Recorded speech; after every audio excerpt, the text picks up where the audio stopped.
Hi, today we're going to continue our Morigami interviews. And what do you think is the most interesting application you've seen of origami to science and engineering?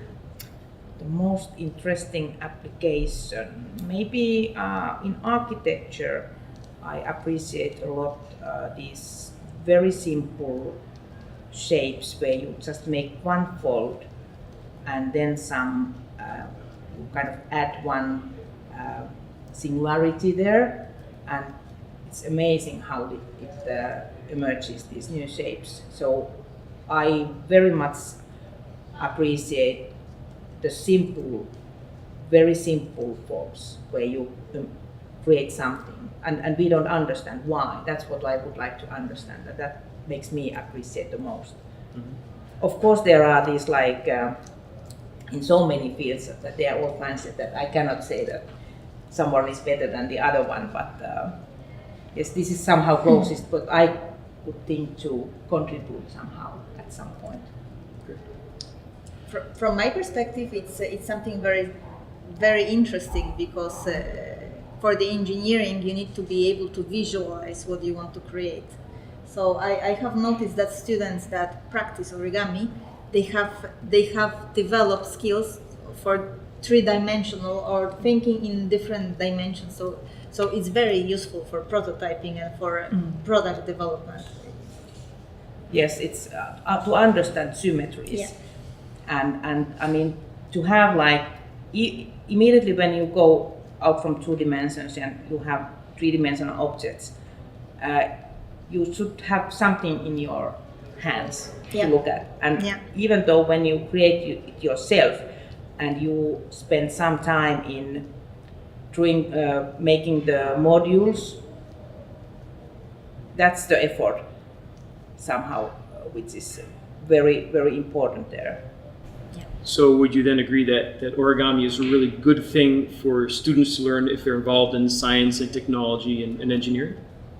Yeah, of course, and also all design. I mean, it's for everybody. It's really, really useful, and it's somehow you can start with very simple folds, and then try to go to more difficult ones, and you can somehow pick something on your level, kind of that you don't need to be super good in these very small foldings, but you can start with something simple, and then you get understanding while you are doing this process. So it's a kind of slow process. Like here, I have been teaching like every day something. It has been really intensive, so you also need some time to digest all these things. From innovation as a discipline, it brings lots of different skills. Amazing one. So you say persistence. I guess innovators very often think about big ideas, but they don't know what to start with.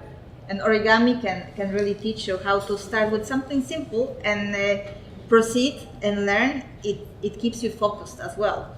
Like you observe students working on origami, and they are fully immersed in the experience. From the other part, I will repeat imagination and this way of thinking in other dimension is something that really brings lots of success. Mm-hmm. So one thing that I've experienced, and I know you mentioned it also, and I'm sure anyone who's watching this video who does origami knows what I'm talking about. You're in an informal conversation somewhere and someone says, I don't know, the topic of origami comes up and you say, yeah, well, I do origami. And they say, oh, that's wonderful for working with children, you know? Mm-hmm. And there's a stereotype that origami is just for kids. It's all about making little toys and that's it.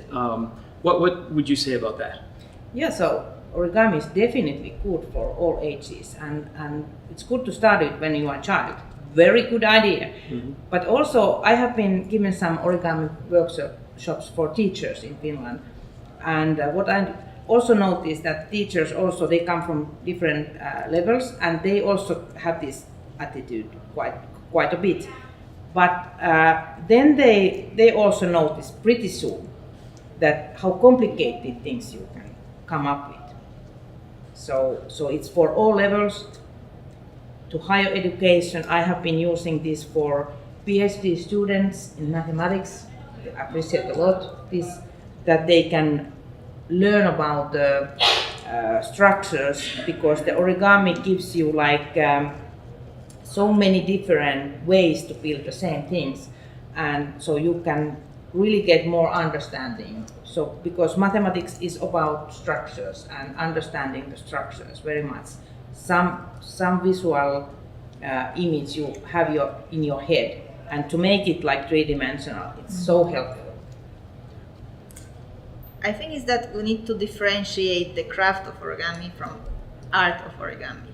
So it's how far you want to get, and it's so amazing. If kid can do it, it means that kid is interested enough to do it. So the same as innovation, we always say that kids are the most innovative creatures on earth because they are not limited yet. So if we can really apply it for adults, and they can start from doing crafts and doing arts and doing science and technology, that's where we can get. Thank you, everybody. I hope you'll subscribe to the Morigami channel to get more interviews like these, more tutorials, and more reviews. Thank you very much. This interview was divided into 3 parts. So if you like this part, I recommend you check out the other 2 parts. You can do that by clicking on the links.